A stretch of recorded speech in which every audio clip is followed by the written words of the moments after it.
fabulous Pope Leo is weighing in on the rising popularity of cosmetic procedures. How do you like that? He signed off on a Vatican document that warns about, quote, a widespread cult of the body, which leads to a, quote, frantic search for a perfect figure, always fit, young, and beautiful. Now, I asked the panel, does he have a point, and can we all agree that it's a bad idea to invite him and the Kardashians to the same party?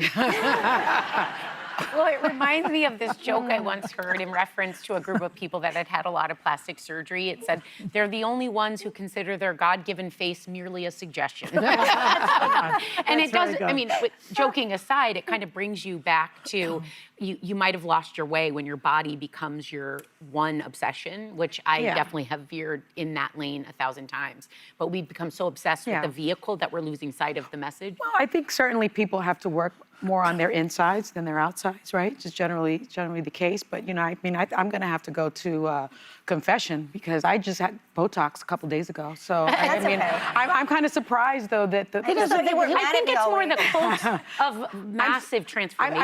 I'm just surprised that the Vatican would be weighing in on this, actually. Really? Yeah, I am. But don't you think it's more heavy? You know how we've seen those almost every day on your news feed? You see those extreme examples of people that have had 22 surgeries and they've become obsessed with it. And they're not doing Botox. They're literally transforming everything about it. I thought it was more speaking to that, like losing everything. I don't think God blames you for your Botox. I love Pope Leo, and I think what you're seeing here is the effect of an American Pope.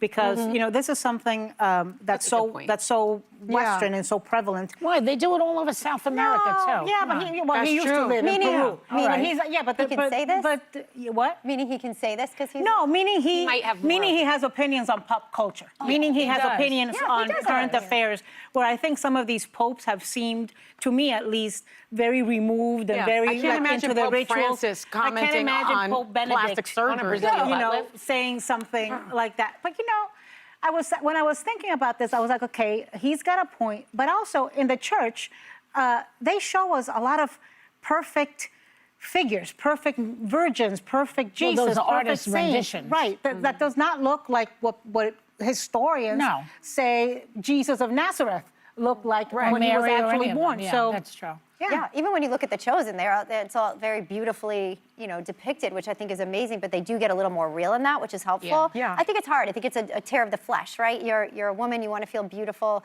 but Proverbs says, and it's probably what the Pope's been reading, that beauty is fleeting, right? And charm is deceiving, and beauty is fleeting. So but you have to wonder, focus on the heart, like you said. What brought this up? Was a nun getting a nose job? I mean, I don't know where did it come from? What triggered this particular conversation? I mean, I'm a lifelong Catholic, and I will remain a Catholic, but with your Botox, I really like it. I want my Botox. I didn't get it. I didn't get it this week because I wanted to be able to be like.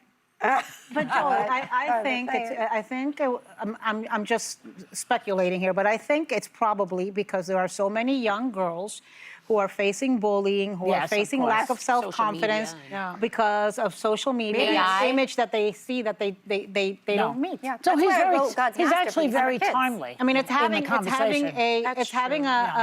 an effect on our mental state, and particularly for young girls. For young people, I think social media. But you know where I draw? What about the dye job? Not that I've had it, but let's say I did. No, mine's natural, too. Same. Same. I mean, is that would he consider that some kind of superficial I don't know, flaw? between my hair extensions, my dye job, my fake eyelashes, my Botox, I'm about to get excommunicated. All of it. Same. And you know, all I want to sing is "You Make Me Feel Like a Natural Woman."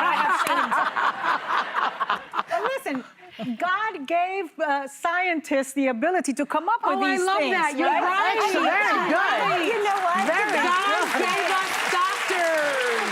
God gave us Botox. God gave us all his doctors and plastic surgeons and beautiful things. So you know, I think that is one of the best rationalizations I've ever heard. Yes.